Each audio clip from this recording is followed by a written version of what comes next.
They stated that the Templars discovered nothing. Nevertheless, they returned from Jerusalem transformed, wealthier, and suddenly invulnerable. Did they unveil ancient parchments revealing a sacred lineage? Or perhaps a gateway guarded by symbols intelligible only to them? What truth lay concealed behind the sealed stone barrier beneath Solomon's temple? And why did the church endeavor to obliterate it? They arrived in Jerusalem without an army, without riches, and without grand titles. Yet within a few years, the Templars had secured access to the most hallowed ground in the city, directly above the vestiges of Solomon's temple, while others prayed or engaged in combat in the thoroughfares. The Templars requested to reside on the Temple Mount itself, beneath what was locally known as the Dome of the Rock. They asserted it was to safeguard Christian pilgrims journeying to sacred sites, but their true undertaking commenced beneath the surface. At night, the earth vibrated tenderly as stones shifted and ropes lowered implements into long sealed cavities. Their initial endeavor was not warfare. It was excavation. And swiftly thereafter, rumors began to proliferate.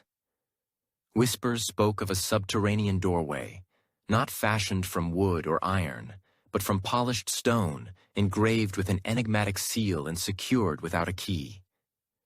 Why would an order of knights sworn to poverty excavate for years beneath a sanctuary unless they believed something was hidden there?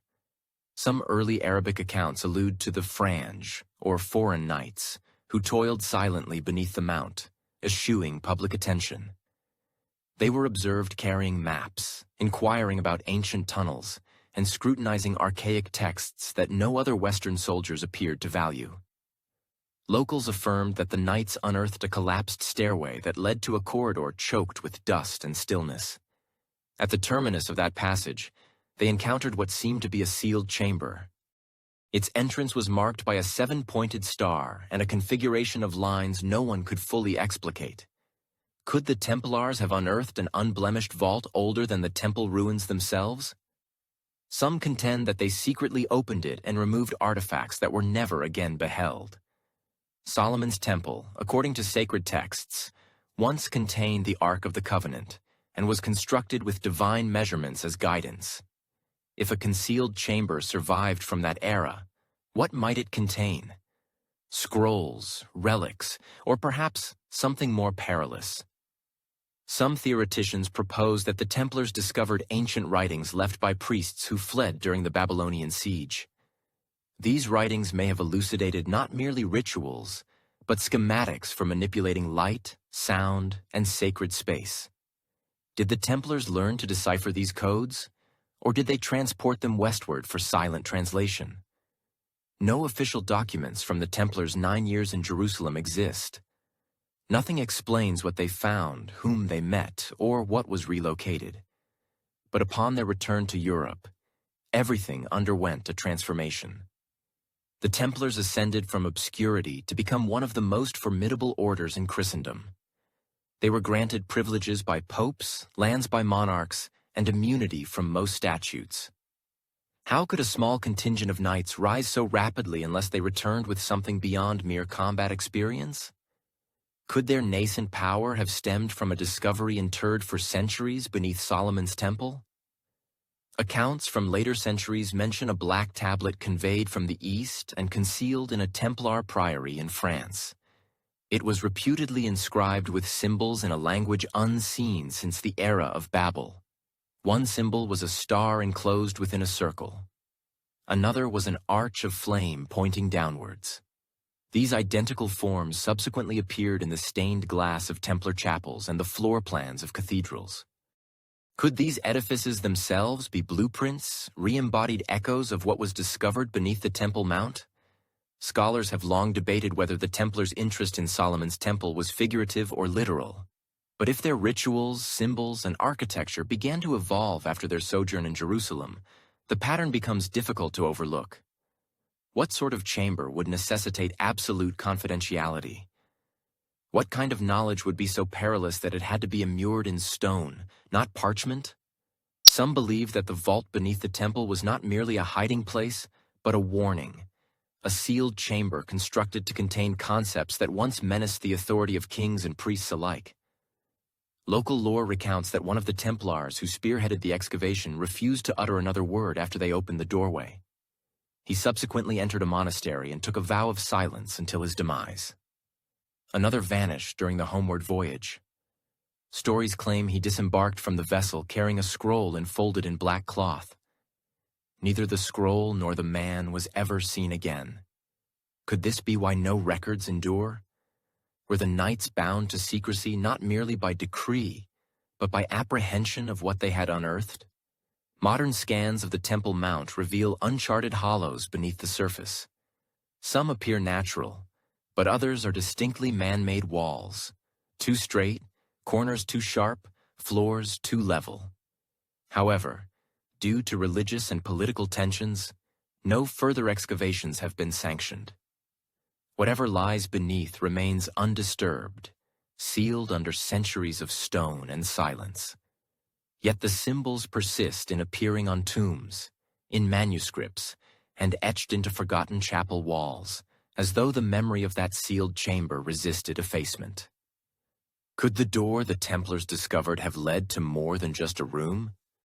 Could it have been the portal to an idea, a prescribed truth about the origins of monarchy, religion, or even humanity itself?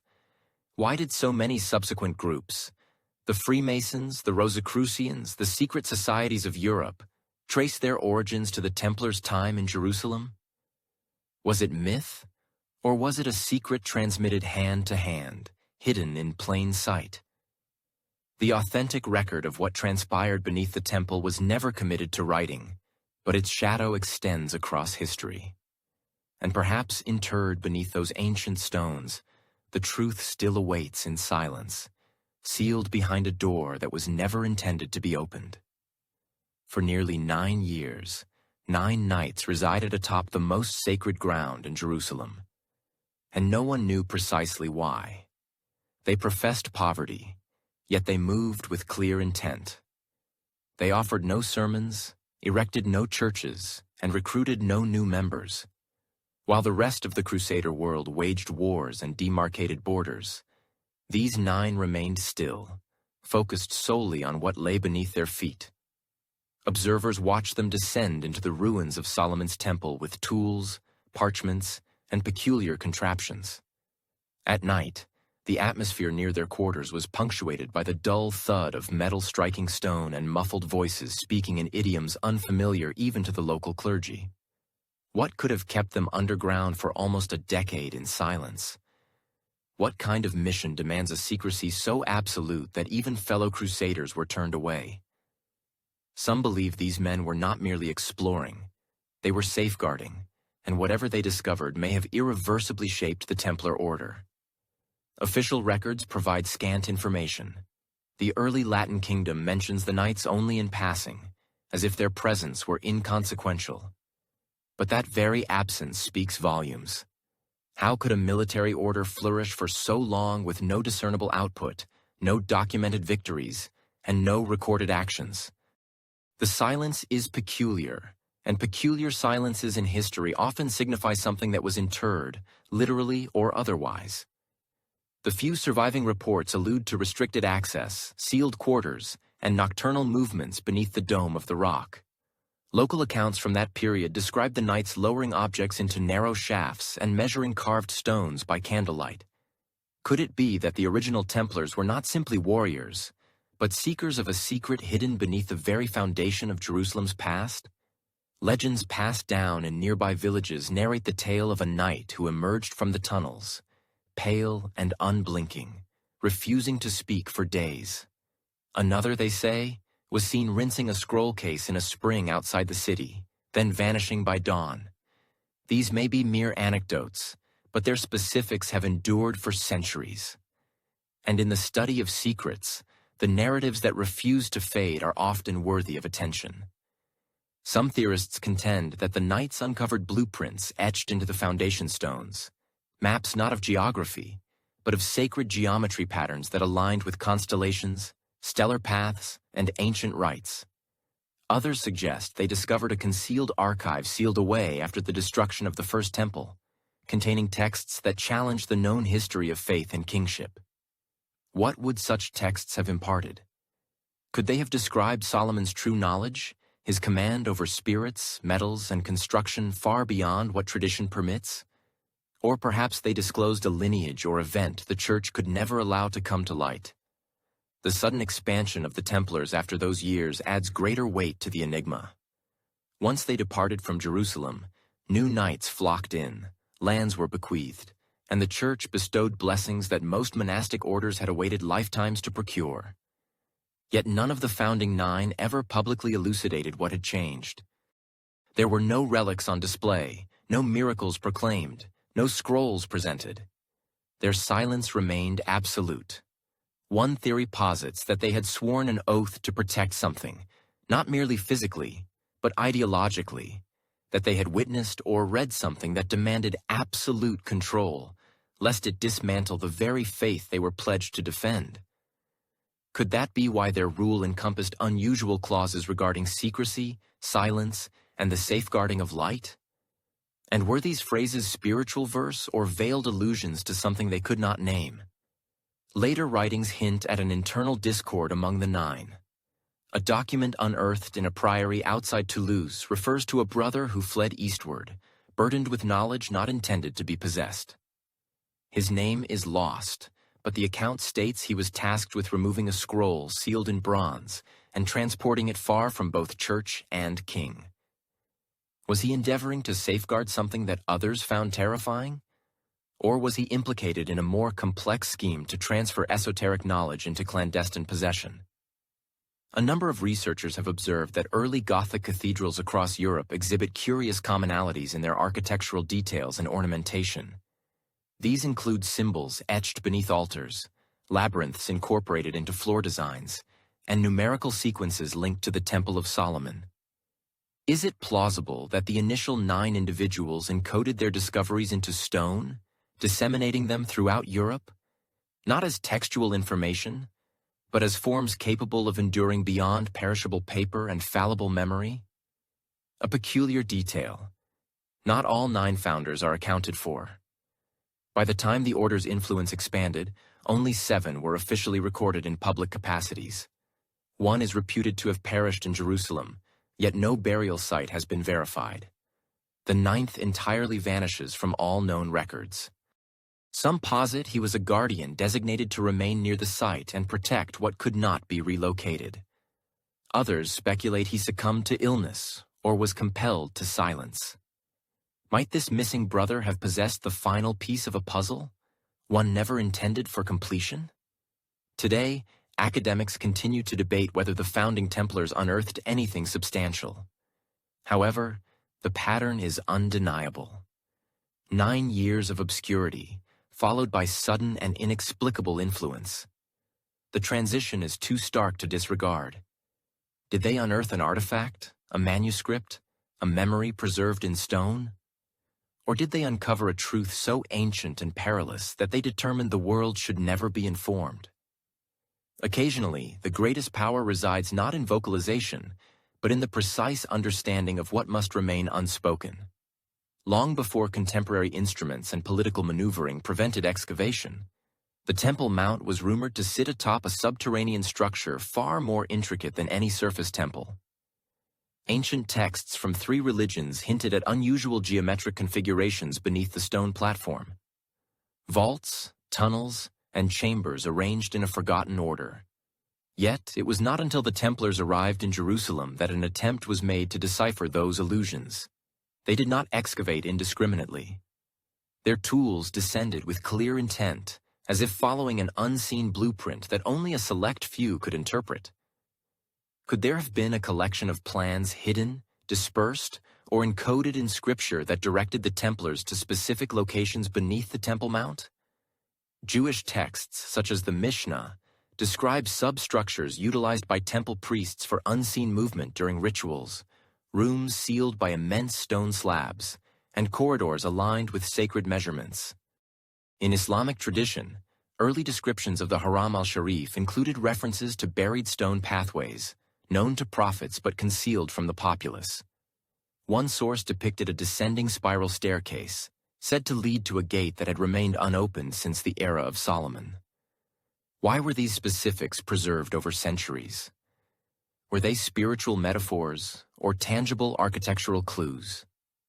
By the time the Crusaders arrived, many of these narratives had evolved into legend.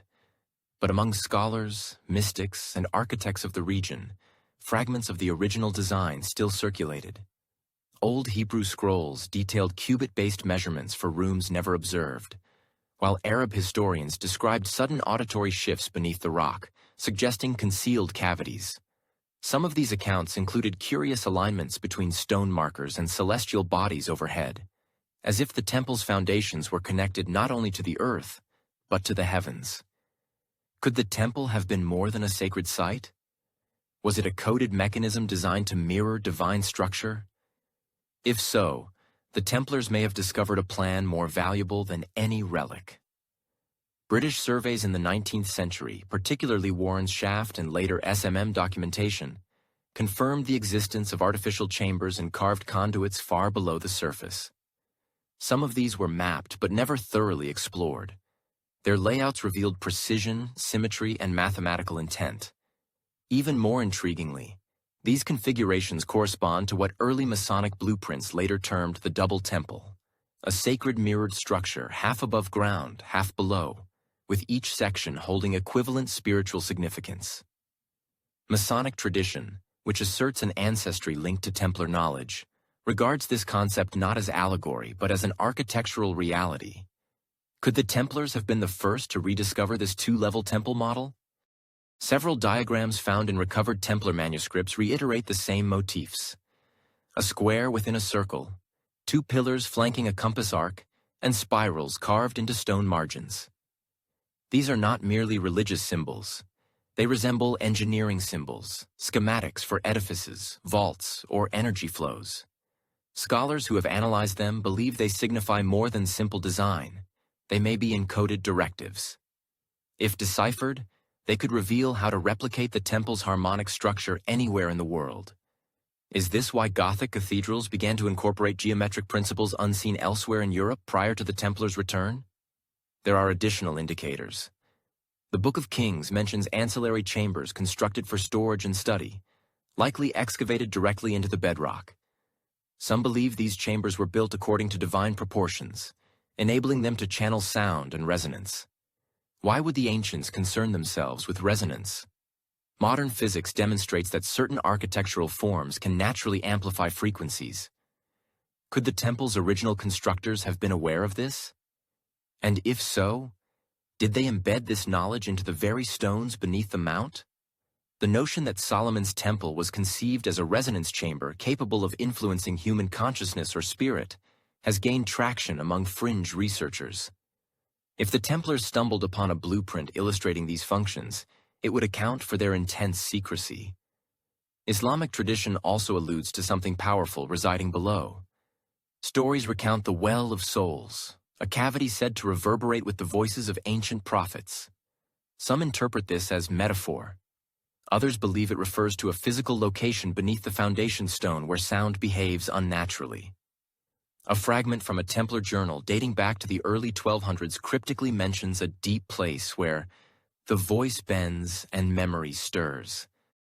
This could be poetic imagery, or it could be an attempt to describe acoustic phenomena that the Knights could not otherwise explain.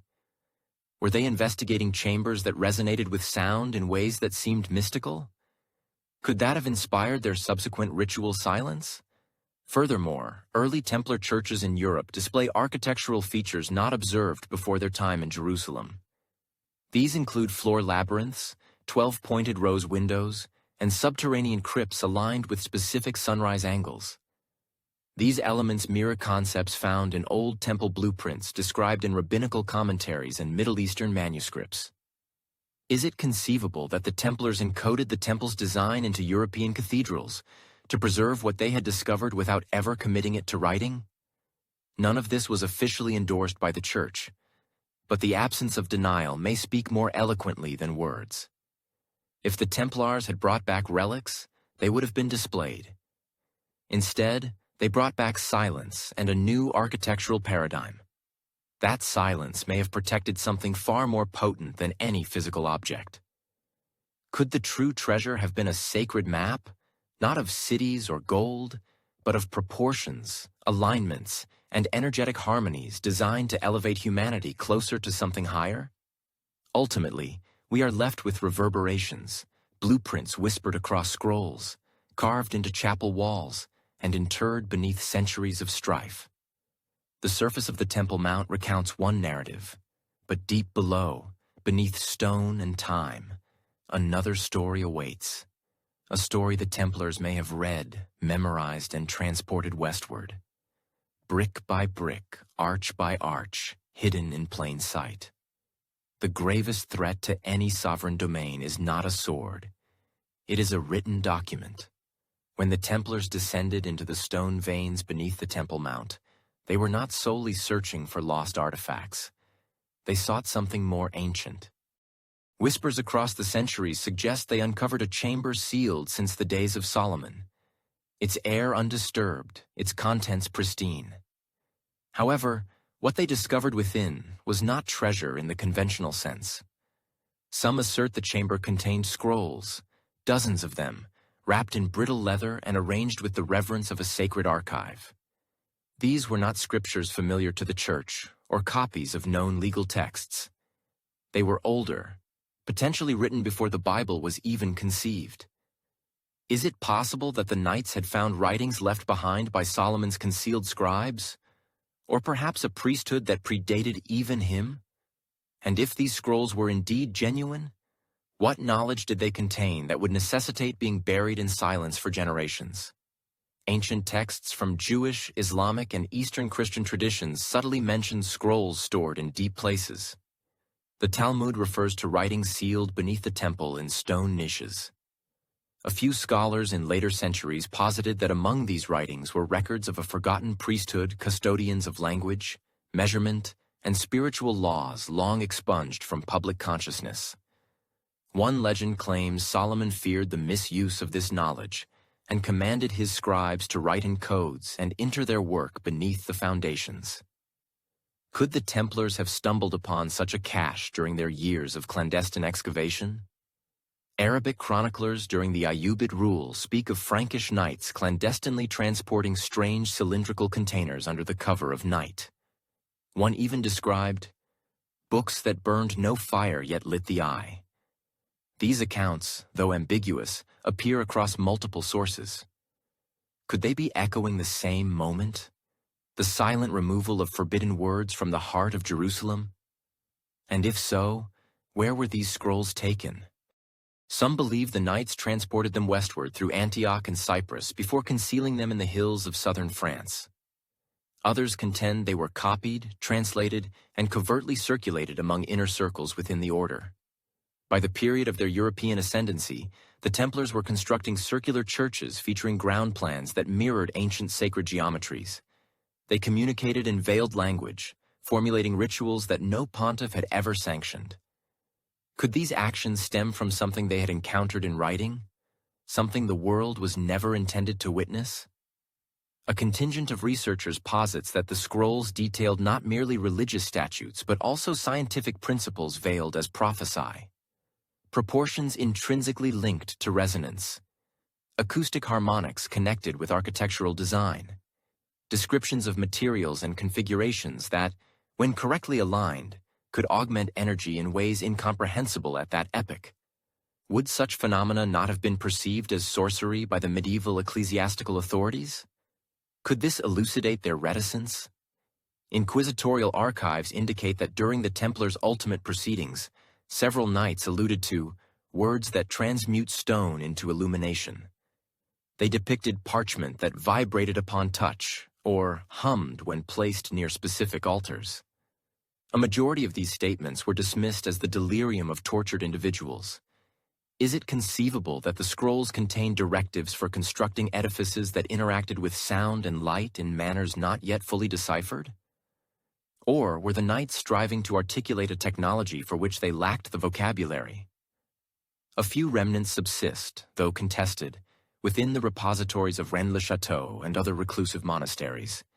These encompass unlabeled geometric diagrams, textual blocks penned in a hybrid of Aramaic and an even more ancient tongue, conceivably Proto-Sumerian or a lost dialect.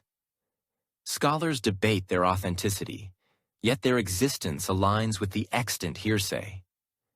Theories have emerged, suggesting that the scrolls documented a pre-Diluvian lineage of monarchs and sages, names absent from the Old Testament. One hypothesis proposes a migration of wisdom from east to west, antedating Egypt or Babylon, guided by those who considered themselves custodians of divine architecture. If substantiated, this would necessitate a complete reevaluation of history. Others contend that the scrolls were not historical chronicles, but cosmological descriptions of celestial bodies, of alignments, of cycles that reoccurred over millennia. Might they have harbored warnings?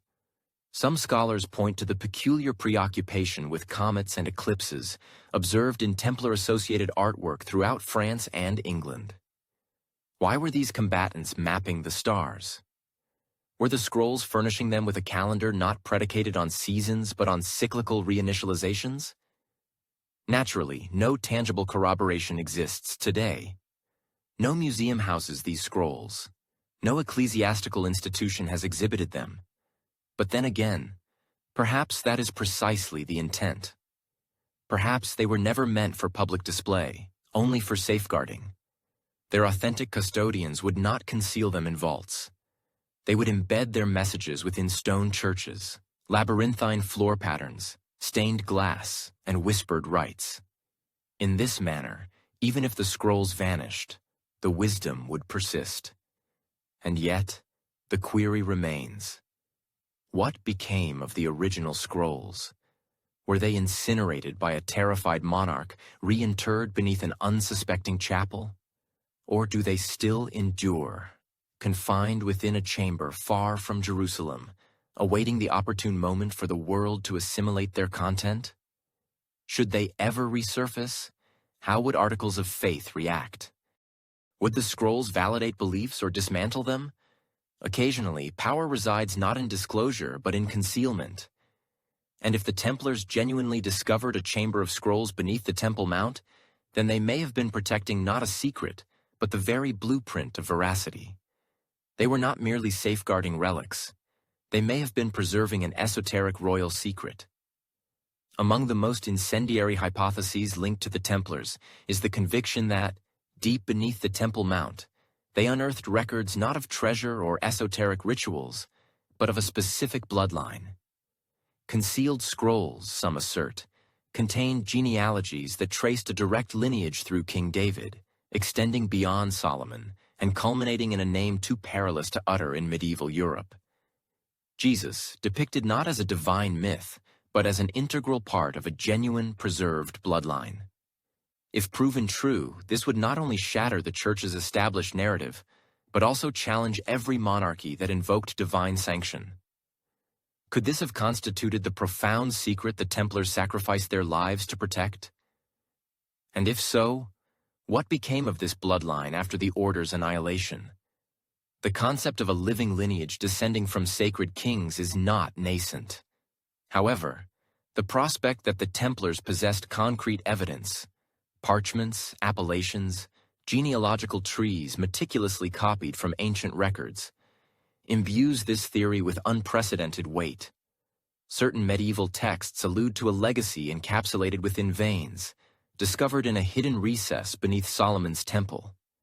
What if the scrolls were not merely sacred writings, but documented authentication of an unbroken bloodline intended to remain concealed until the propitious historical juncture? The Templars, after all, returned from Jerusalem with more than mere narratives. They introduced peculiar architectural paradigms, clandestine codes, and an inexplicable surge in influence. Their inner rites made reference to the vine of the house of David and a root unseen by kings. These were not merely poetic expressions. Researchers now believe they were veiled allusions to a bloodline assiduously traced and venerated by an inner cadre within the Order. Inquisitors subsequently accused Templars of spurning the cross and venerating a cryptic effigy known as Baphomet. Could these rituals have symbolized not heresy, but a repudiation of a spurious narrative? Were they pledging fealty to a distinct messianic account, one interred beneath centuries of silence? In France, the Templars cultivated close affiliations with noble families descended from the Merovingian dynastic line, itself rumored in certain circles to trace its origins back to Jesus and Mary Magdalene. These interconnections were not incidental. Some Templar commanderies were erected on Merovingian territories. Others housed chapels featuring dodecagonal stars, intertwined vines, and enigmatic inscriptions. Could this have been an element of a protracted strategy to safeguard not merely an abstract concept, but an individual? A line of descent quietly awaiting its moment in the shadows of history. A surviving document from a suppressed Templar outpost near Rennes-le-Château cryptically references a vein that bleeds truth and the body that holds the key. Although dismissed by mainstream historians, this phraseology resonates eerily with bloodline theories. Some believe the scrolls contain not only names but also directives on how to track the bloodline through temporal markers. Symbols, rituals, geometric patterns, even birthmarks or coded blessings transmitted through familial lines. Were these individuals guardians of a hidden heir, or servants of a legacy never destined for regnal power? One theory even posits that the Templars intended to supplant corrupt European monarchs with scions of this sacred lineage. That their expansion across Europe was not driven by finance or crusading support, but by the construction of a clandestine network capable of sustaining a concealed dynasty. Could this be the reason the Pope and the King of France acted so belligerently to eradicate them? Were they not merely suppressing heterodoxy, but silencing a competing claim to divine authority? Even the architectural heritage bequeathed by the Templars offers clues. In the Church of Lyon, carvings depict an infant enthroned amidst stars, with a vine encircling his feet, safeguarded by twin knights.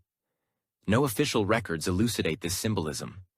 In Portugal, a Templar tomb bears the inscription, "He who bears the light, born of stone and seed." Was this a cipher?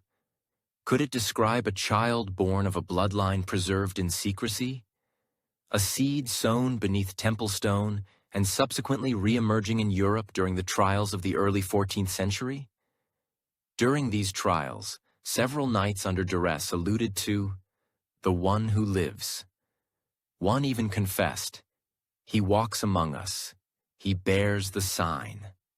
The Inquisition interpreted these as blasphemous utterances. But what if they were not? What if those were carefully guarded statements pertaining to a living descendant known only to a select few within the highest echelons?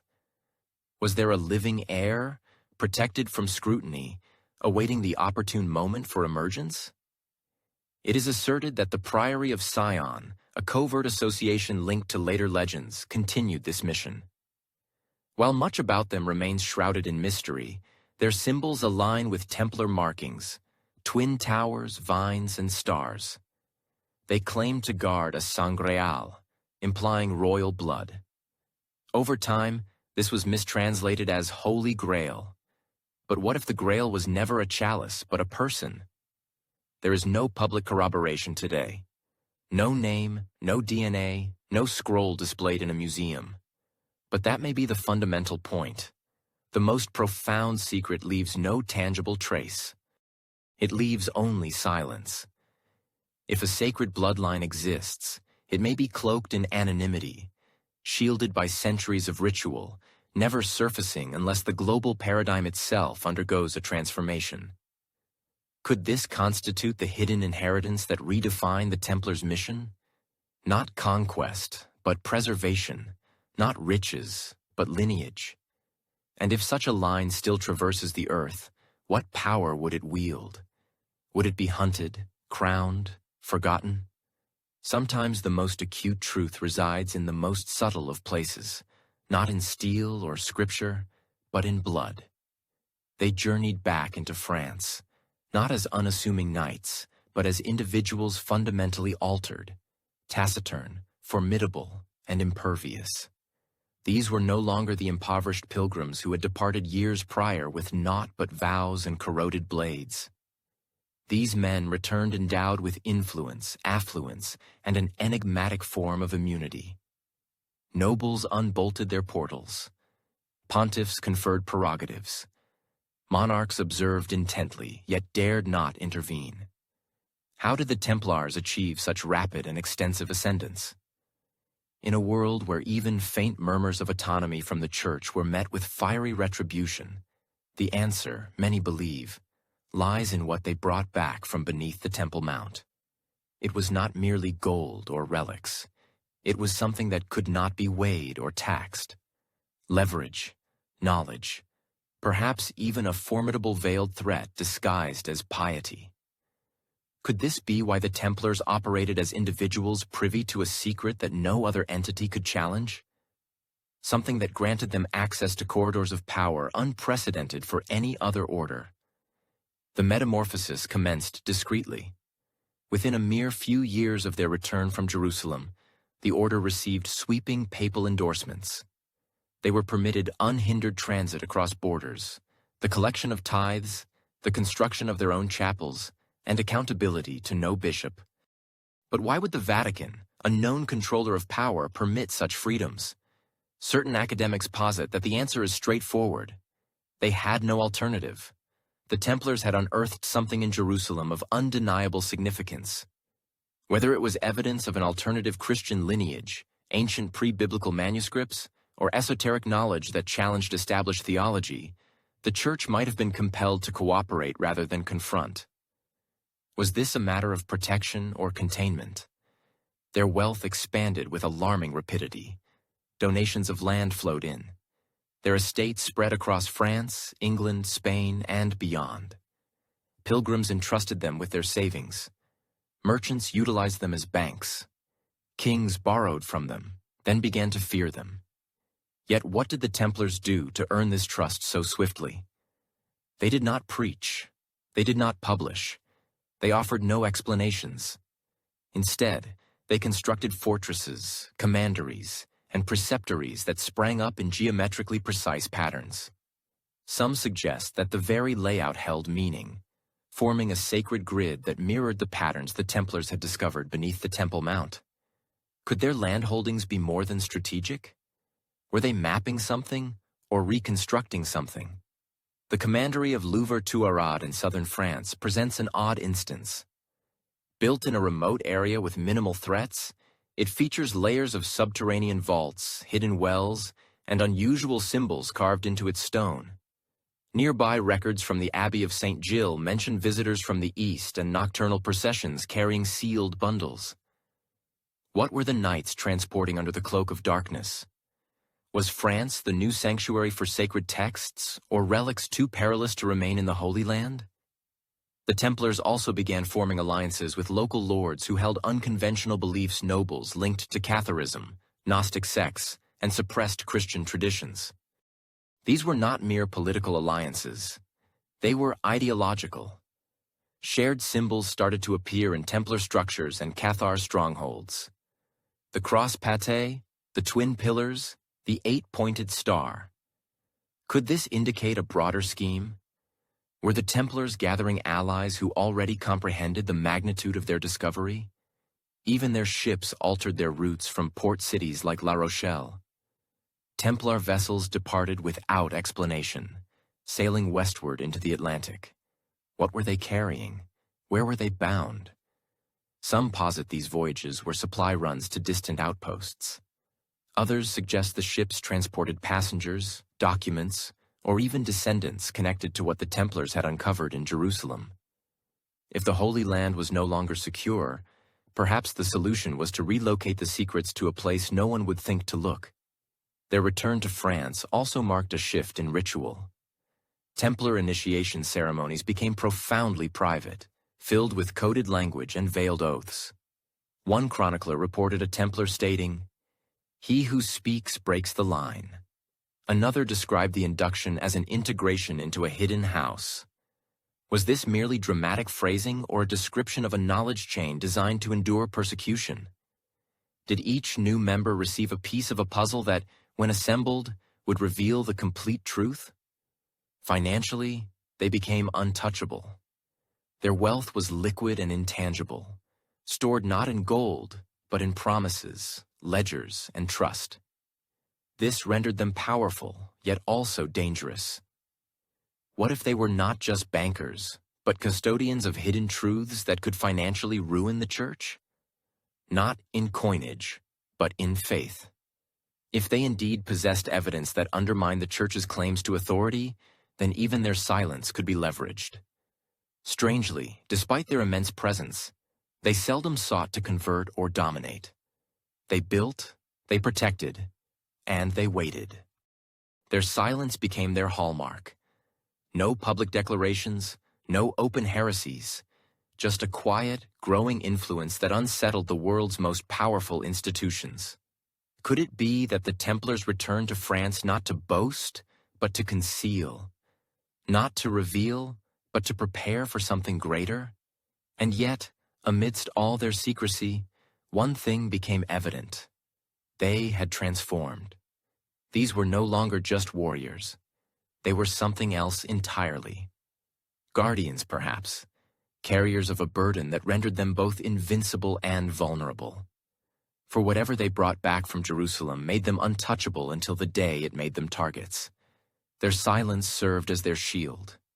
But eventually, someone desired to know what they were not disclosing. In less than a single generation, a small group of knights evolved into one of Europe's most formidable forces, and no one could quite explain how the Templars transcended their role as mere men of the sword. They became landowners, architects, naval traders, and, most significantly, bankers. While other religious orders concentrated on prayer and pilgrimage, the Templars were quietly constructing a network that permeated the deepest strata of European society. Their commanderies transcended mere places of worship. They were fortified hubs, frequently situated near trade routes, ports, and political centers. Their ledger books began to rival those of royal treasuries. Kings started borrowing from them. Entire estates were managed by them. And all of it occurred with such seamless efficiency that most people failed to recognize they were witnessing the silent formation of an empire. Could the Templars have been building something more than just wealth and protection? Could they have been executing a master plan, secretly conceived beneath the Temple Mount and openly implemented across Europe? Unlike other groups, the Templars maintained no public doctrine. They possessed no single monastery, no singular purpose discernible to outsiders. Yet their actions suggest coordination across borders, languages, and monarchies. Their rules permitted them to bypass tolls, taxes, and even local laws. With papal endorsement, they moved through nations like specters, accumulating power without attracting undue attention. But if they were not serving the church and not serving any king, then who or what were they truly serving? Some believe the Templars operated under a hidden charter, an internal mission known only to their highest echelons. This theory is supported by the very structure of the order. Unlike most feudal systems of the era, Templar hierarchy did not depend on bloodlines or land inheritance. Advancement was achieved through trust, skill, and loyalty to the Rule A document rumored to contain passages never disclosed to the public. What secrets did those private rules safeguard? Were they adhering to sacred instructions passed down from something discovered beneath Jerusalem? Their sudden foray into banking also raised eyebrows. At a time when lending money at interest was considered a sin, the Templars found legal loopholes to finance kings, fund campaigns, and accumulate wealth across borders. They devised a system of credit letters that enabled nobles to travel without carrying gold. And they offered secure storage for vast fortunes. But the true power lay in what they gleaned from these financial networks. They tracked trade flows, troop movements, and political shifts through money. Could this have been a form of intelligence gathering, utilizing data not to serve existing powers, but to construct something of their own? Their buildings also narrate a story. Templar churches often adopted a circular design, echoing the Church of the Holy Sepulchre in Jerusalem. However, some of their sites, such as the Temple Church in London or Tomar in Portugal, contain hidden geometry and astronomical alignments that suggest a deeper knowledge. Were they embedding codes into stone? Was this architecture a silent language intelligible only to those who comprehended the plan? Even their shipyards, particularly in La Rochelle, operated outside standard controls. Goods moved in and out with minimal oversight. Unmarked vessels arrived and departed on irregular schedules. It is said that the Templars possessed their own naval fleet, independent of any kingdom. Where were they going? What were they transporting? And why did no one dare to intervene? Some proposed they were erecting a network not solely for defense, but for escape. A global system of safe houses and hidden vaults in case of betrayal. If they were following a prophecy or protecting a sacred object, would they not have prepared a fallback plan to keep it safe, regardless of the cost? As their influence burgeoned, they began to appear in unexpected venues. Royal courts, trade negotiations, even secret councils where borders were redrawn. Yet they never claimed political titles. They never ruled lands as feudal lords. They ruled through presence, not crowns. Was this humility or a more profound form of control? An empire without flags, stronger precisely because it remained invisible. One document, discovered centuries later in Aragon, speaks of the silent cross that bends the will of kings. Could this be a reference to the Templars? If so, it implies they understood power not as something overtly declared, but as something quietly executed behind the scenes. Their silence became their shield, and their shield became their weapon. Even the church started to grow uneasy. Bishops complained of Templar arrogance. Monasteries resented their exemption from tithes. And yet, the Pope continued to defend them. Why? What did the Templars possess that made even Rome hesitate? Some believe they held documents or relics so perilous to the official narrative that they purchased their protection with silence. Others contend that the Templars comprised two distinct groups, one public and one secret. The public wore armor and rode to war. The secret group remained in the shadows, guiding the true mission. Could this explain the inconsistencies in their behavior across different regions? Was there a dual command, one visible, one hidden? Their ascent did not follow conventional trajectories. It felt rehearsed, almost intentionally orchestrated. And when the moment arrived, they did not forcefully resist their own downfall. They vanished from history like actors exiting a stage, leaving behind only symbols, ruins, and unanswered questions. Were they vanquished, or had their strategy simply advanced to its subsequent stage?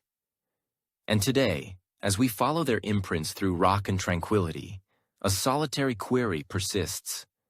Did the Templars construct a covert dominion not to govern the world, but to endure its demise? In the century following the Templars' return from Jerusalem, cathedrals across Europe began to ascend higher, manipulate light, and impart secrets through their stone.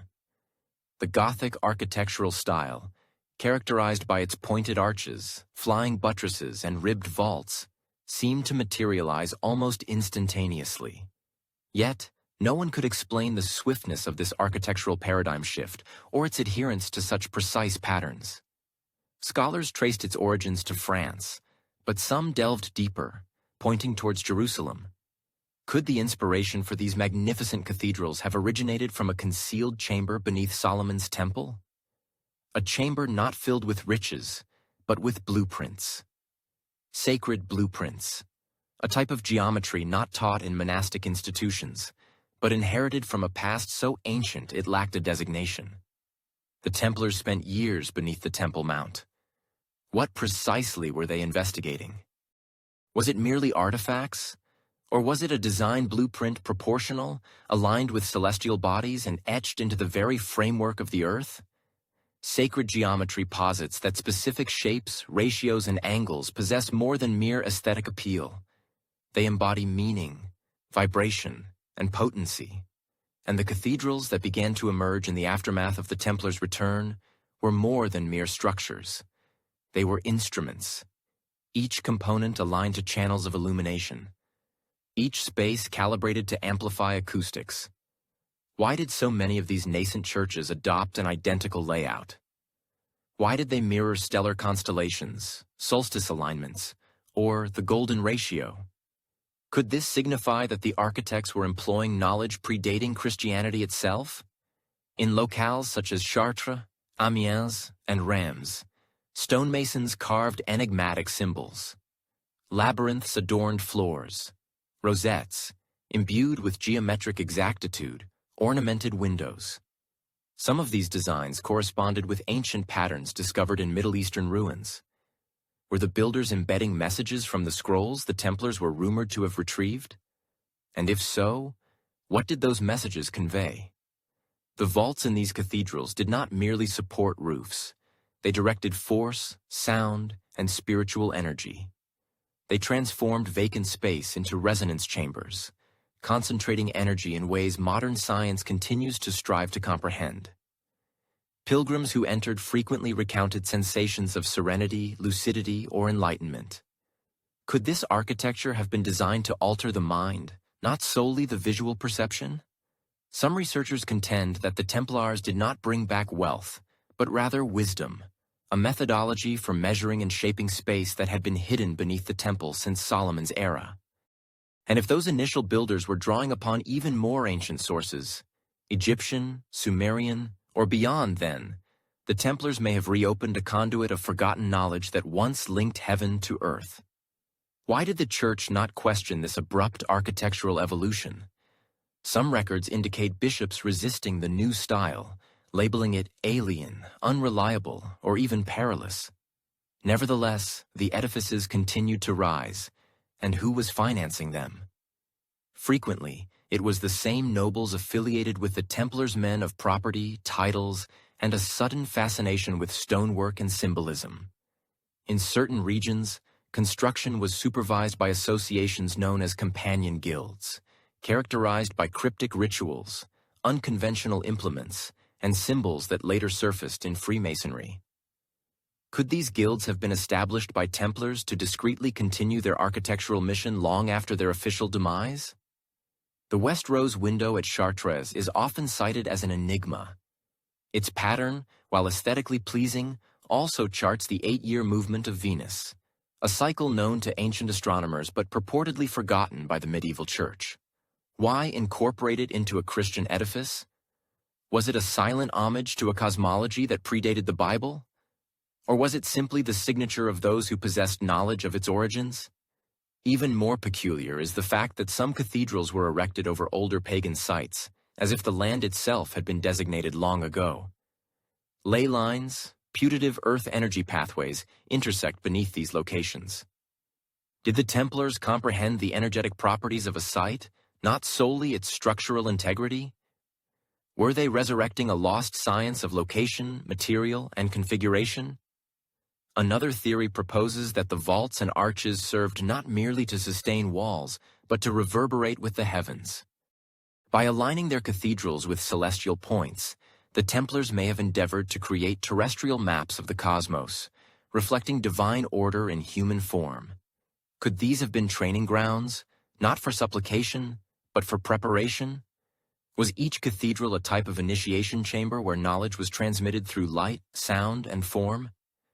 Many of the builders left no discernible names. Their carvings, often concealed, include riddles, visages, and marks that initially appear whimsical, but when mapped across cathedrals, they begin to coalesce into patterns. Could this be a language comprehensible only to the initiated? And for whom were they writing? Some assert that the ultimate key resides in the geometry itself. The vesica piscis, the flower of life, the golden spiral all reappear repeatedly, subtly embedded within plain sight. These shapes were not arbitrary. They were selected, transmitted, safeguarded. The Templars may have perceived themselves not merely as custodians of relics, but as guardians of form, entrusted with reconfiguring the world without ever articulating their rationale. Their structures outlived their order. Their symbols outlasted their silence. And through every pointed arch and vaulted ceiling, a single idea still lingers. That someone, long ago, left behind instructions, and someone else, centuries later, chose to embed them in stone long after their swords were sheathed and their banners furled. The Templars continued to communicate, but not through spoken words. They communicated through symbols, circles carved into stone, keys etched beside altars, stars positioned high on ceilings where only the discerning would perceive them. To the average observer, they were decorative elements. But to those who had witnessed what lay beneath Jerusalem, these markings may have constituted a language, a subdued script employed to convey maps, rituals, and truths too perilous to articulate openly. As the order's influence expanded, so did the prevalence of these symbols across Europe. Some were branded into wood specimen, others were chiseled into cathedral walls. A select few were concealed beneath floor tiles or scribbled on the final page of a ledger, always diminutive, always placed with meticulous care. Why did the Templars begin employing these enigmatic images? And why did they maintain their consistency across diverse countries and continents? Could they have been components of a broader cipher, decipherable only by their most senior members? Among the most frequently occurring was the 8-pointed star, sometimes within a compass rose, sometimes existing in isolation. This symbol appears not only at Templar sites but also in ancient Mesopotamian and Egyptian ruins. What potential connection might exist between the Star of Ishtar and the designs discovered near Templar strongholds in Portugal or France? Could this suggest that the Templars viewed themselves not as originators of meaning, but as rediscoverers of a language bequeathed by older, vanished civilizations? Another recurring emblem was the key. Not a medieval key used for locks, but a symbolic one, often stylized, occasionally bisected, sometimes pointing downwards into the earth. Was this a mnemonic for the sealed chamber beneath the Temple Mount? A sign that what they unearthed was not intended to be opened by force, but by comprehension. In certain carvings, the key is paired with a chalice. In others, it rests above a serpent. Could these combinations reflect varying levels of knowledge? Each new pairing unlocking a subsequent layer of significance? And if so, who determined the grammatical rules of this clandestine language? Specific circular patterns, termed Templar wheels by researchers, appear repeatedly, often divided into 6 or 8 spokes. These wheels manifest on gravestones, gatehouses, and tower fortifications. Some believe they represent temporal cycles, while others posit they were celestial guides utilized for navigation or ritual timing. However, some of these circles also correspond to the designs of ancient star charts. Could the Templars have concealed maps within these simple forms? Maps that depicted not roadways, but alignments between earth and sky? If so, what were they seeking? Or, more significantly, to what were they striving to return? Across their commanderies, the symbols adhered to a consistent pattern. Their placement was not arbitrary. A star near the east gate, a key positioned above a window, a wheel embedded in the floor. When mapped, some of these alignments formed sacred geometry, the identical ratios discovered in the vaults of Gothic cathedrals and the remnants of Solomon's temple. Could the symbols have served as anchors, embedding this ancient geometry into the new world the Templars were surreptitiously constructing? It was not solely symbols carved into stone. Some appeared in manuscripts, concealed within the margins, disguised as flourishes or decorative elements. Circles would be drawn around particular letters. Keys supplanted standard capital strokes. Stars occupied the position of punctuation. Monks and scribes occasionally copied these markings without perceiving their origin. But were they replicating messages, transmitting instructions embedded within sacred texts? Could entire doctrines have been encoded into biblical pages, awaiting the appropriate reader to discern beyond the literal ink? One intriguing instance materialized at a French Templar site, where a series of symbols were etched behind a wooden altar, only unearthed centuries later after a fire exposed the underlying wall. The design resembled a triangle with an eye at its center, encircled by curved lines and two interlocking rings. The Church subsequently denounced it as heretical, but others believe it corresponds to a forgotten diagram from ancient Jewish mysticism, one that elucidated the very structure of reality. Were the Templars employing symbols not merely to delineate space, but to transmit cosmological knowledge? Another peculiar detail: many of their symbols materialized near water wells, rivers, and subterranean channels. Did they perceive these locations as imbued with power? Or were they pursuing something concealed beneath the surface? If their symbols contained encoded maps, and these maps indicated flowing sources, what unknown entities might reside beneath Europe's century-untouched waterlines? Could the actual repositories be hidden not within castles, but underground, in forgotten springs and quiet ponds? Some theorists propose that each Templar site formed part of a larger emblem. When interconnected across vast distances, they created a shape discernible only from an aerial perspective. Was this their ultimate message? A sigil etched into the very land, intended to mirror their discovery in Jerusalem. A terrestrial reflection of heaven. The Church never fully grasped the profound significance of these markings. Some were dismissed as superstition. Others were disregarded. A few were obliterated during the Inquisition. Yet fragments endured, and as they are examined today, they resonate once more. Not in complete sentences, but in allusions, admonitions, coordinates. Could these symbols still be active, a component of an unfinished communication spanning generations? If so, whom are they awaiting? Someone to complete the message, or someone to finally comprehend what was being conveyed? Ultimately, these symbols may not have been mere signs. They might have constituted a language of guardianship, employed to safeguard an idea so immense it could only be preserved through silence and stone. The image of the Holy Grail has evolved into a gleaming golden chalice in the popular imagination, radiating on altars or concealed within subterranean caverns. However, the oldest narratives suggest otherwise. They whisper of a grail fashioned not from metal but from profound meaning. A vessel, yes, but one that contains something far more potent than wine or blood. It held truth for the Templars, who toiled for years beneath the remnants of Solomon's temple.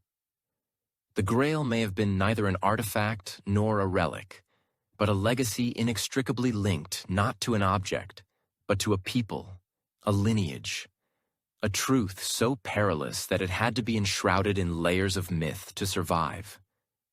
The earliest legends of the Grail, particularly those authored during the Templar era, allude to something living, something transmitted from individual to individual, protected by a select few. In certain versions, the Grail is depicted as a celestial stone. In others, a luminous book, or even a line of descent tracing back to ancient kings or prophets. One of the most contentious theories posits that what the Templars unearthed in Jerusalem was evidence of a royal bloodline, possibly descending from the house of David, and potentially even from Jesus himself. If accurate, this would have challenged not only the Church's authority, but its entire narrative of divine mandate. Could this be why the Grail stories began to emerge precisely as the Templars' influence burgeoned? Were the tales of knights engaged in a sacred quest actually coded histories designed to preserve forbidden knowledge? And if the Templars were the true custodians of this knowledge, then from whom were they safeguarding it? The Church or time itself? In medieval France, early Grail narratives originated not from monks or bishops, but from poets, some of whom were affiliated with Templar circles. Chrétien de Troyes, the author who first endowed the Grail with its Western literary form, resided in proximity to Templar lands and was patronized by nobles sympathetic to the order. Could his narrative of a mysterious object bestowing healing and wisdom have been inspired by something he heard whispered within stone halls? Something too sacred to name explicitly? Some surmise that the Grail is not one but two entities: knowledge and blood. Together, they form a legacy that must be kept secret because it demonstrates that divine right may not emanate from the Church, but from lineage and wisdom perpetuated through clandestine lines. If the Templars discovered records of this bloodline, perhaps even genealogies inscribed during Solomon's reign, it would account for their rapid escalation in wealth, status, and immunity. They no longer needed to pursue power. They were safeguarding its very source. Grail iconography in Templar churches often portrays not a cup, but a radiant circle or a vine. A carving in Portugal depicts a chalice flowing into a tree whose roots penetrate beneath the stone floor. Could this symbolize the hidden lineage quietly flourishing beneath the currents of history? And who nurtured that tree? Were the Knights of the Temple not merely warriors, but cultivators of a forgotten truth? The Church's reticence on the matter is noteworthy. While numerous relics were catalogued, revered, and enshrined, no official Grail was ever acknowledged. Why? Could it be that the Church feared recognizing it might legitimate something it could not control? Something that suggested divine favor was not conferred by popes or priests, but inherited through a royal and sacred line that the Church could neither crown nor depose? When the Templars were apprehended, much of their property was confiscated, but no Grail was ever found. No relic, no treasure, no definitive object identifiable as the prize.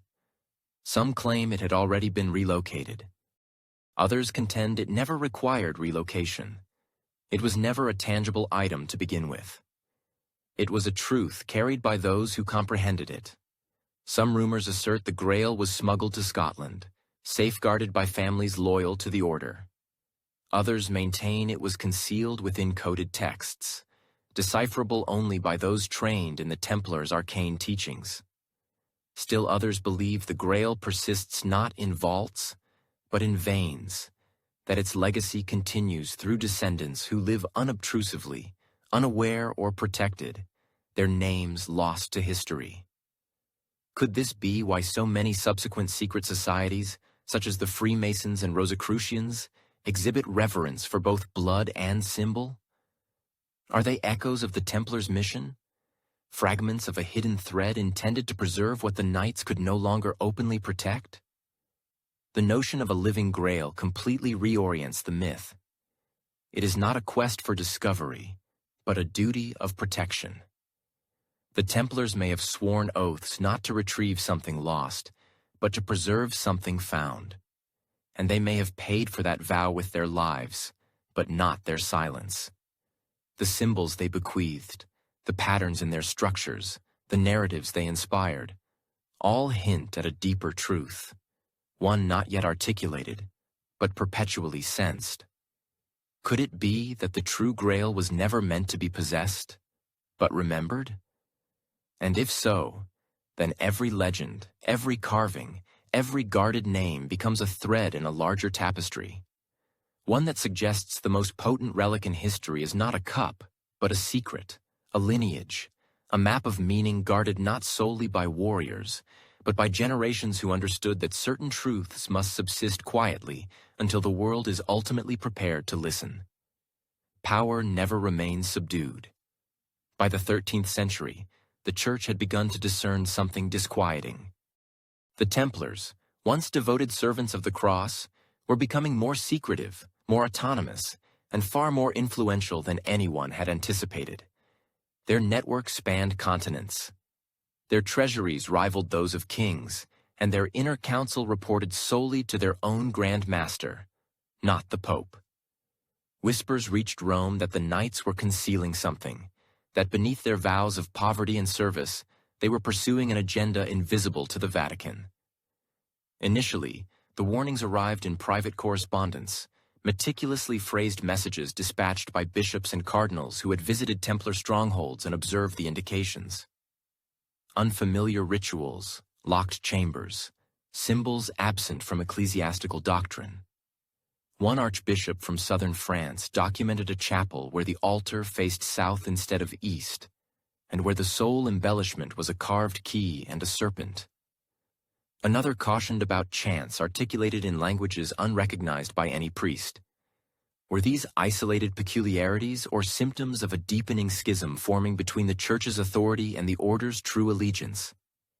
As the Templars expanded into banking, diplomacy, and construction, their influence permeated every stratum of European society. They were no longer mere soldiers. They were advisors, landholders, and power brokers. Kings were indebted to them. Merchants feared their reach. Even nobles sought their endorsement. However, what most perturbed the Vatican was not their wealth. It was their secrecy. Templar chapters were known to conduct closed meetings with stringent codes and oaths of silence. New recruits underwent initiation rites that outsiders were never permitted to witness. Some reports alleged the knights were compelled to spit on the cross or renounce Christ, not out of heresy, but as a symbolic gesture. Others believed they pledged fealty to an unnamed force predating the Church itself. Were these rumors propagated by adversaries? Or were they founded on fragments of truth, misinterpreted but rooted in something tangible? A letter from a papal advisor, dated to the late 1200s, speaks of a storm beneath the stones and warns that the Templars move not by light, but by the pattern of the unseen. What did he imply by this? Was he referencing the symbols the knights carved into their walls, or the deeper strategy underlying their ascendancy?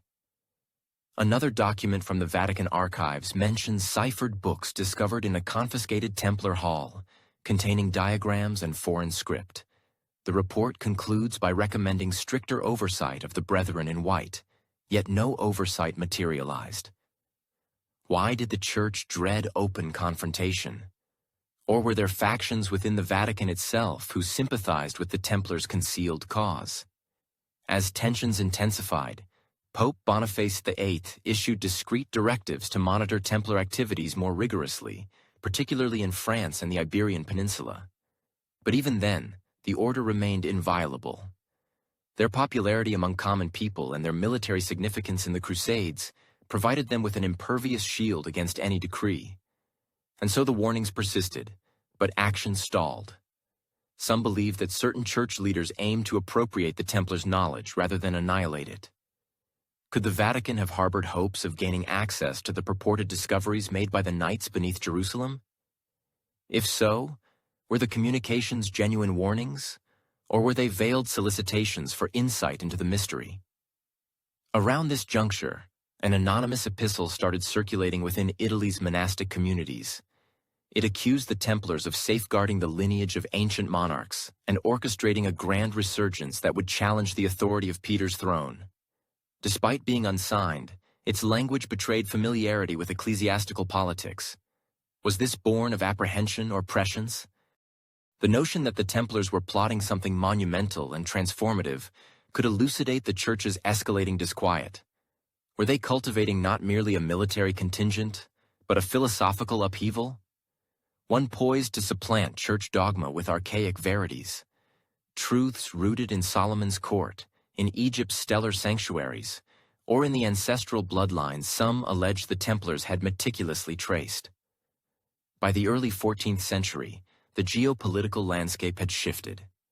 King Philip IV of France, heavily indebted to the Templars, began pressuring the Vatican for intervention. This was not solely political maneuvering. It was an act of desperation. Yet, it provided the Church with a pretext for action, cloaked in the rhetoric of heresy. Accusations were leveled. Arrests were orchestrated. Nevertheless, not everyone within the ecclesiastical hierarchy concurred. A number of bishops fell silent. Others absconded. Might they have been safeguarding secrets discreetly conveyed from knight to cleric? If the Templars had imparted even fragments of their knowledge, those pieces might have taken root in various echelons of the Church's own structure. Was this the reason for the Pope's cautious approach, issuing admonitions but refraining from decisive action? A papal note addressed to a French cardinal stated, "The temple no longer kneels, and what does not kneel must be made to bow." These were not theological pronouncements. They were declarations of conflict. The Church had issued numerous warnings, but perhaps the most resonant one was this: knowledge without sanction is insubordination, and those who protect it must either be assimilated or eradicated. In the shadow of these documents, a question persists. What did the Church fear most? That the Templars were fabricating lies, or that they were articulating the truth?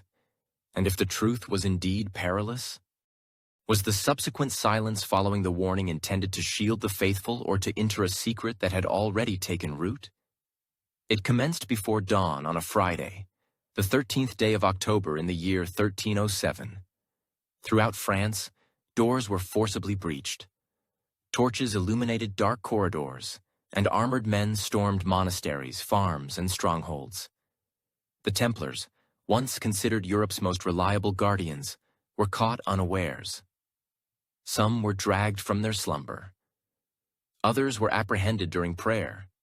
Hundreds of knights were arrested that morning under the directives of King Philip IV and with the imprimatur of Pope Clement V. The charge was heresy. But concealed beneath that word lay a more profound motive of control, debt, and apprehension. The official narrative claimed the Templars had disavowed the Church, engaging in clandestine rituals, deriding the crucifix, and venerating idols. However, no idol was ever discovered. No consistent testimony ever materialized. Torture chambers reverberated with contradictory accounts. And still, the greatest mysteries of the Templars remained concealed. What were the Church and the Crown genuinely seeking? Was this assault an act of moral rectification, or a desperate quest for whatever the Templars had retrieved from Jerusalem decades earlier? Philip owed the Templars a substantial fortune. His treasury was virtually depleted, while the knights remained affluent, organized, and respected. By assailing them, he neutralized a political threat and seized their assets.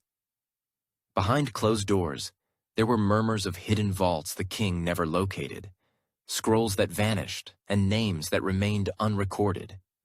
Despite the brutal interrogations, many knights remained steadfast. Some confessed under duress, then retracted their statements once the torment ceased. Others perished silently, never divulging what they had sworn to safeguard. Could this be because they had secreted their treasures, not solely in gold or relics, but in knowledge disseminated across Europe, encrypted behind symbols, stored in minds that would forever remain mute? And if so, what caliber of knowledge was deemed worth dying for?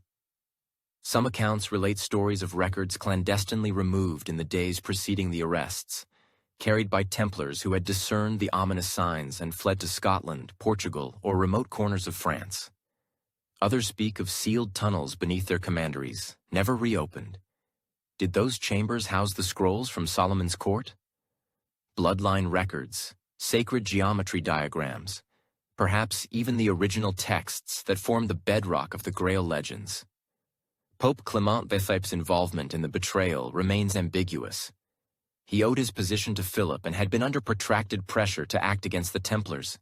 But even as he sanctioned the arrests, he hesitated to render a full judgment. Correspondence between church officials suggests he feared what might be unveiled if the trials protracted. What intelligence did he possess? And why did he subsequently endeavor to quietly disband the order, as if hoping to conclude the matter without further scandal? During the tribunals, distinct patterns emerged. Templars were interrogated regarding ritualistic kissing, obscure utterances in foreign tongues, and a head-shaped idol named Baphomet, though no two individuals described it identically. Were these authentic practices misunderstood, or fabrications designed to legitimize a predetermined outcome? The Church required the Templars to be guilty. The Crown desired their gold. But history demanded something else: silence. Some historians surmise that the true objective of the Friday arrests was not to unearth secrets, but to enter them. Could the disparate confessions, the destroyed documents, and the immolation of the Grand Master have constituted not justice, but a purge, an obliteration of a truth too ancient and too perilous for the world to bear? On that Friday morning, as knights were paraded through the thoroughfares, the populace watched in bewilderment. These were men who had defended pilgrims, built infirmaries, and nourished the indigent. How had they instantaneously become adversaries of the faith? The contradiction plagued Europe for years, even centuries hence. Their reputations were never fully exonerated, but their enigma only intensified. On March 18th, 14 years subsequent to the arrests, the last Grand Master, Jacques de Molay, was burned at the stake on an island in the Seine River. Before the inferno consumed him, he cried out not in agony, but in defiance. He summoned the Pope and the King to join him in judgment before God. Within a year, both men were deceased. Was this mere coincidence? Or had the Templars maintained allegiance to something more ancient than kings and popes? Something that dispensed its own brand of justice? Some assert that de Molay's death marked not an end, but a dissemination of seeds. Survivors escaped to regions beyond the Church's dominion. In Scotland, they received a welcome from local clans. In Portugal, they reconfigured under a new designation. And in each territory, they carried with them not merely symbols but memories, oral traditions, encoded knowledge, and maps imbued with significance. Could the authentic treasure of the Templars have never been intended for vaults? Could it have been the perpetuation of an ideology safeguarded through discipline, ritual, and silence? As dawn broke across Europe that Friday, the Church may have believed it had triumphed. But even as the towers were seized and the brethren incarcerated, the blueprint of what they had protected had already disseminated, etched into stone, buried in geometry, and inscribed between the lines of narratives that would one day resurface. Ultimately, the Friday massacre did not expunge the Templars. It merely fragmented them into shadow. And from that shadow, the legend burgeoned beyond all previous proportions. What had they truly concealed? And who continues to guard it now? As the dragnet tightened around them on that infamous October morning, the Templars executed something the Church and the Crown never anticipated. They disappeared. Not entirely, of course. Many were apprehended.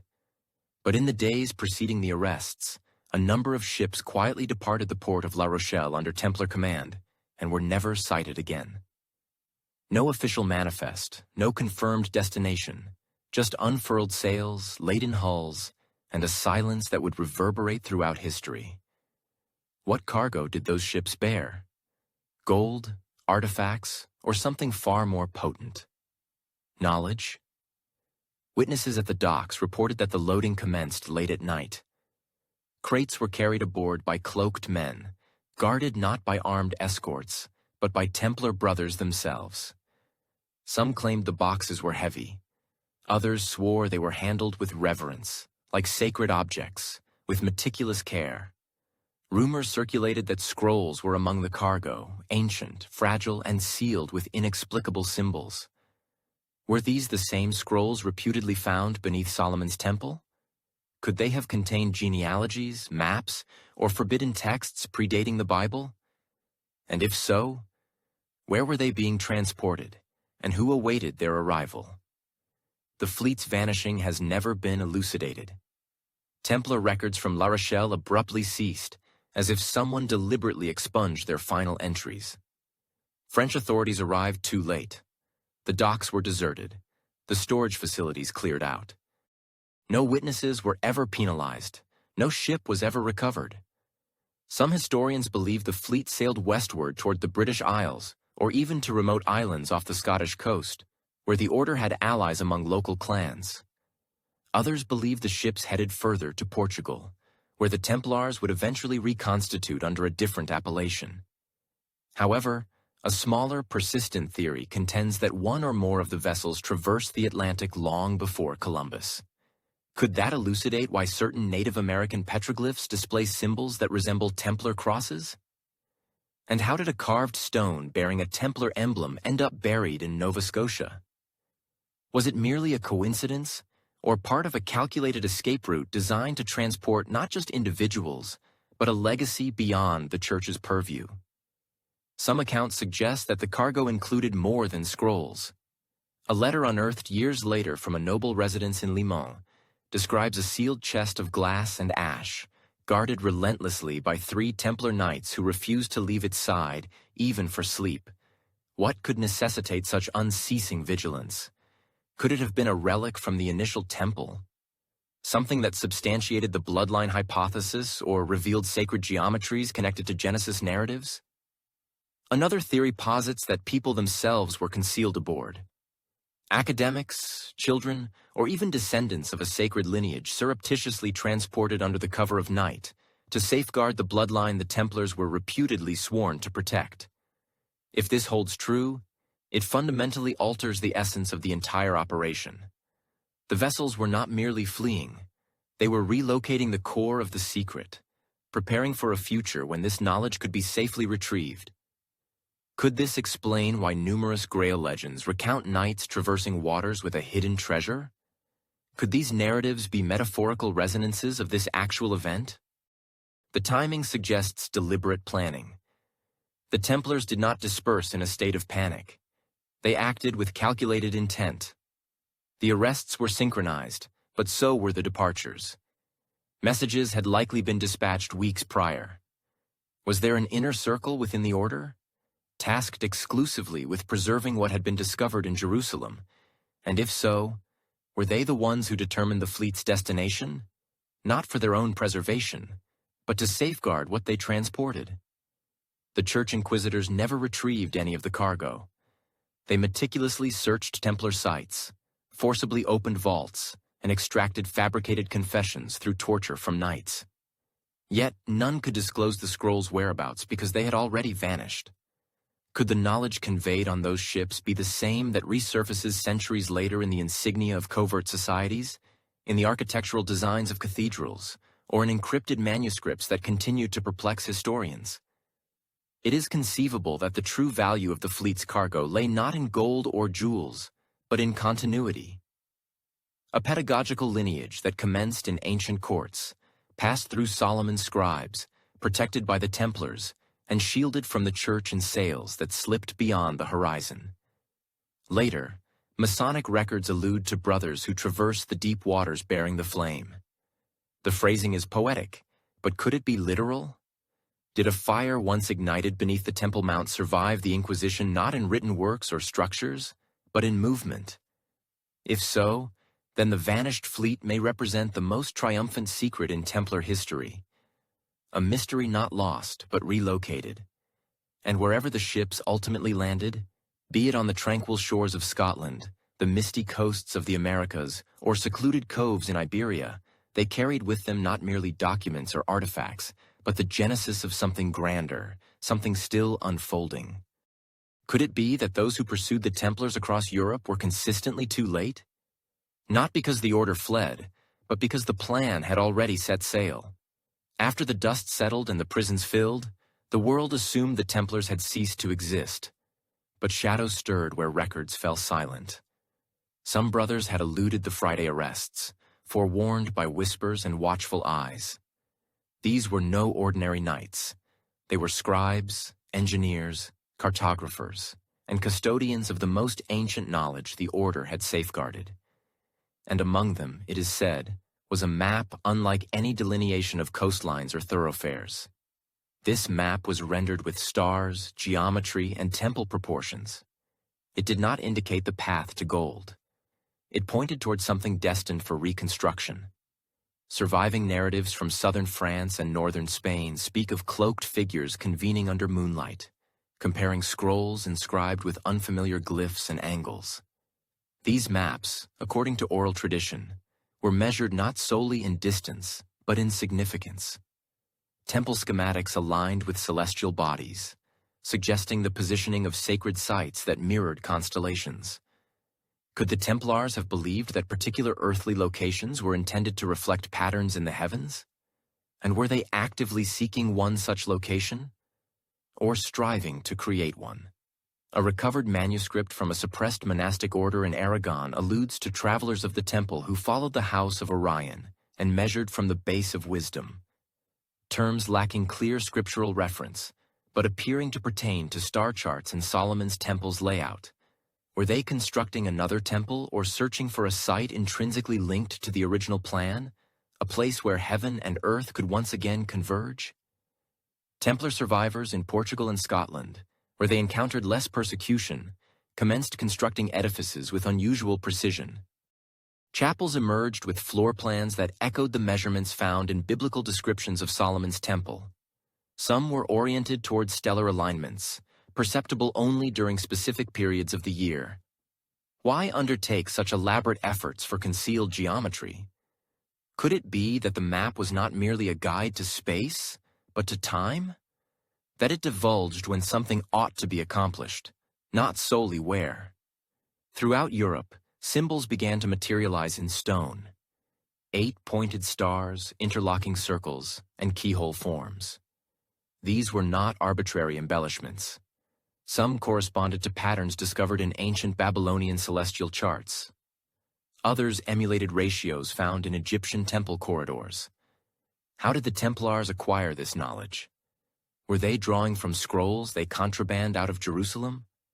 Scrolls older than Scripture, preserved by Solomon's scribes and protected for generations.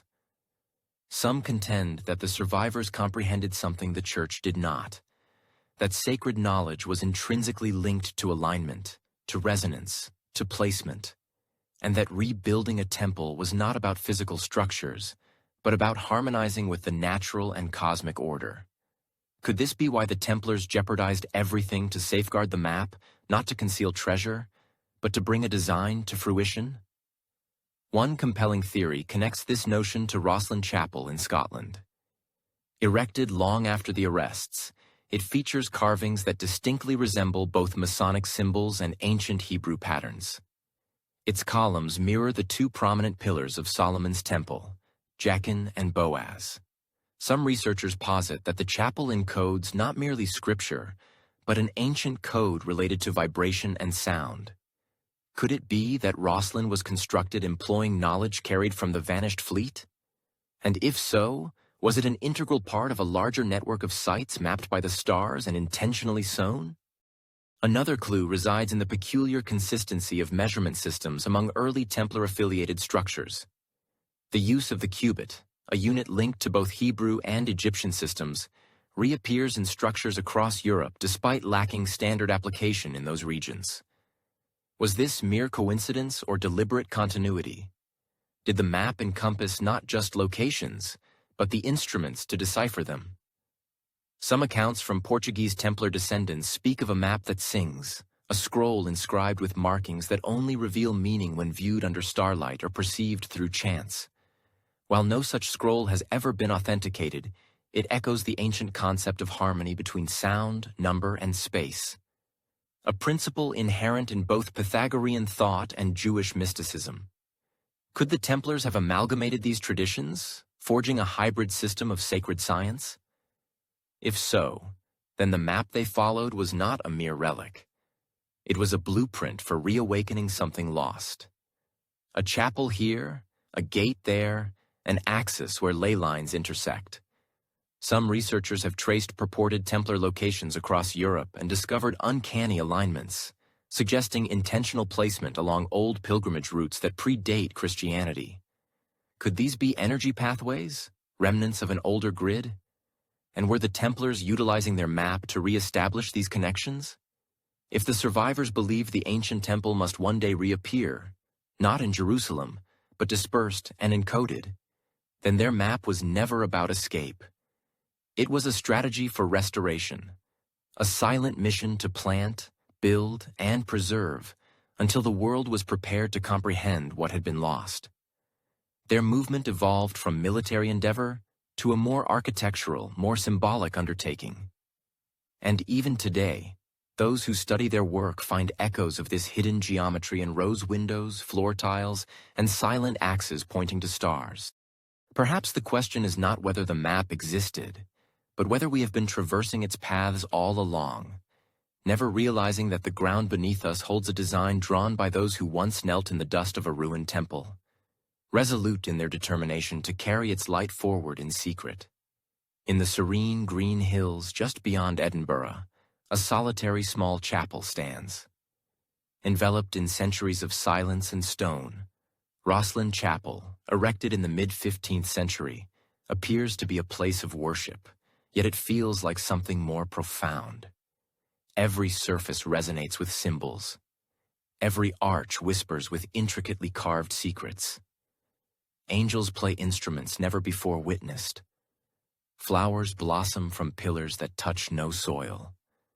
Etched into its walls are patterns, codes, and geometry that have defied explanation for over 500 years. Many believe this chapel holds the final echo of a vanished order. Could Rosslyn be the ultimate manifestation of Templar knowledge, concealed in plain view? And if so, what message were they endeavoring to convey through carved stone and silent mathematics? The chapel was commissioned by Sir William Sinclair, a nobleman with ancestral ties to Scottish Templars and rumored connections to Freemasonry.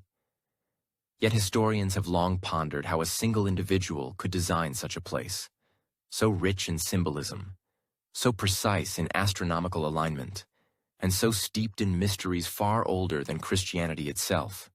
Some researchers propose that Sinclair did not conceive the chapel's design, but inherited it.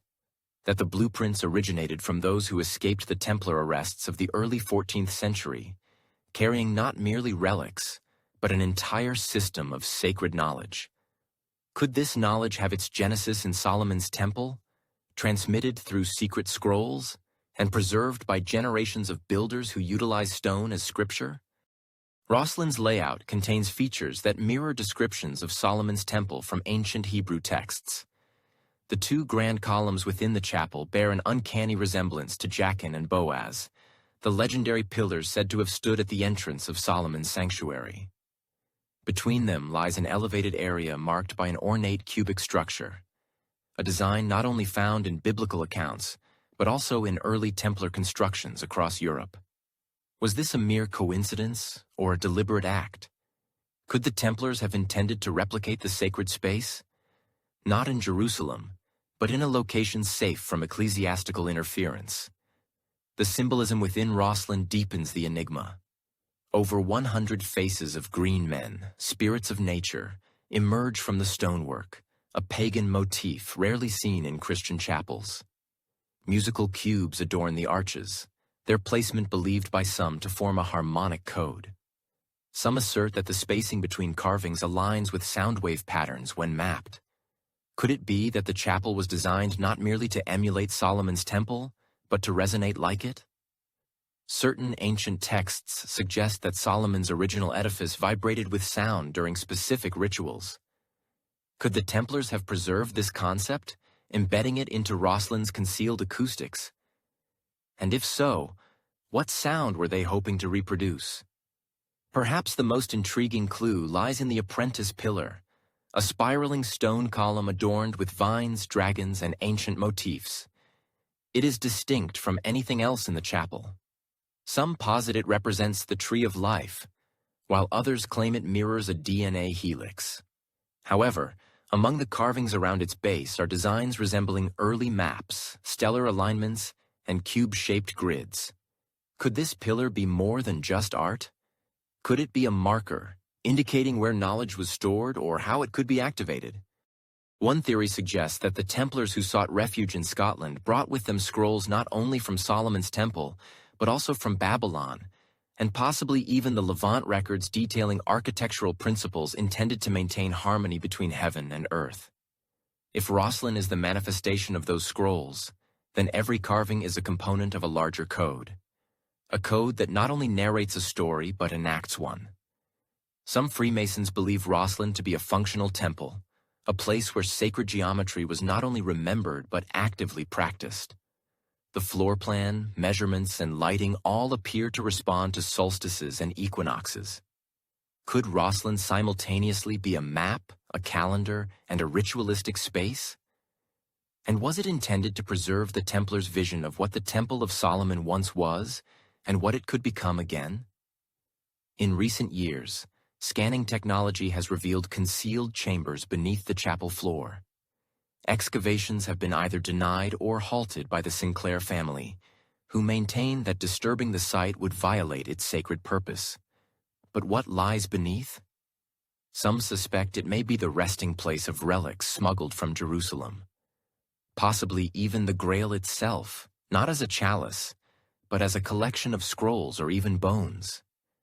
Could this be why Rosslyn was constructed at this precise location, on this exact ley line, utilizing this specific blend of symbolism, orientation, and silence? Rosslyn's mystery lies not in what it overtly displays, but in what it subtly implies. That somewhere along the journey from the Temple Mount to the Scottish hills, a group of exiled knights opted not to conquer with swords, but with stone, and that they left behind a puzzle, not to confuse, but to safeguard. Music. A whisper etched in limestone for those who would someday not just observe the building, music a forgotten science or a prophecy yet to be fulfilled. Whatever the answer, Rosslyn stands today as more than just a chapel. It is a map, a voice, and perhaps the final open page of a book that the Church strenuously sought to close across Europe. The magnificent Gothic cathedrals rise like frozen supplications, their spires piercing the sky, their foundations embedded in secrets. They were erected within the span of only a few centuries. Yet many incorporate architectural features and knowledge far advanced for their era. From Chartres to Notre Dame, these colossal stone structures were not merely churches. They were messages intricately carved in silence. Could it be that hidden within their design is a blueprint brought back from the East? One conveyed by Templars who had encountered the ruins of Solomon's Temple, and if so, what were they attempting to preserve? Chartres Cathedral, for instance, was constructed without any nearby quarry and without known plans. Yet its structure exhibits ratios matching ancient Hebrew texts and measurements found in Egyptian temples. Beneath its floor lies an enormous labyrinth. Music. Its spiraling path is said to mirror celestial orbits. Why was it situated within a Christian church? And why does its center align with the setting sun on the day of the equinox? Some believe the answer resides in geometry, not solely as a construction tool, but as a sacred language.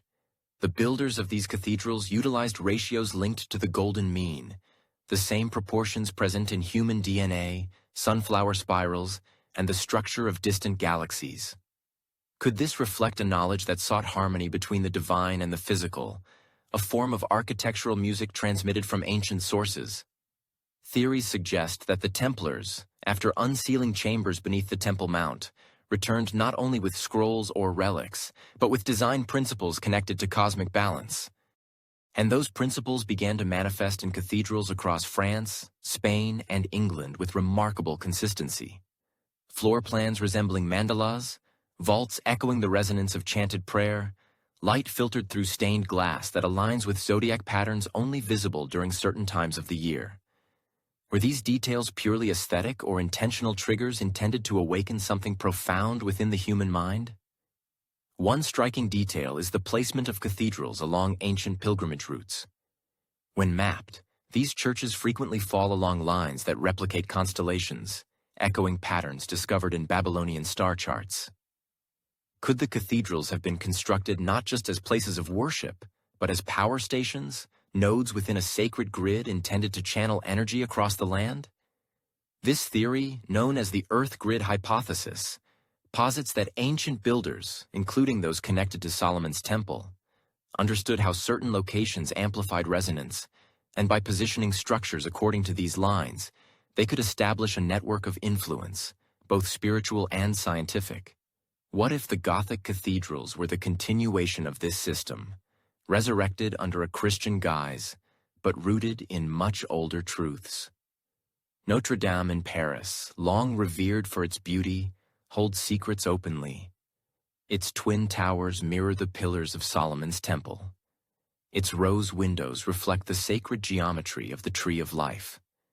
And deep within its design is a sequence of numbers, 3, 7, 12, each echoing sacred concepts from Kabbalistic and Pythagorean schools. Could this be proof that knowledge brought back from Jerusalem was embedded into every stone and arch? And if so, who transmitted it to the builders? Many master masons of the cathedral era remain anonymous. Some believe they were trained not just in stonework, but in esoteric teachings held within secret guilds, possibly formed by or with the Templars.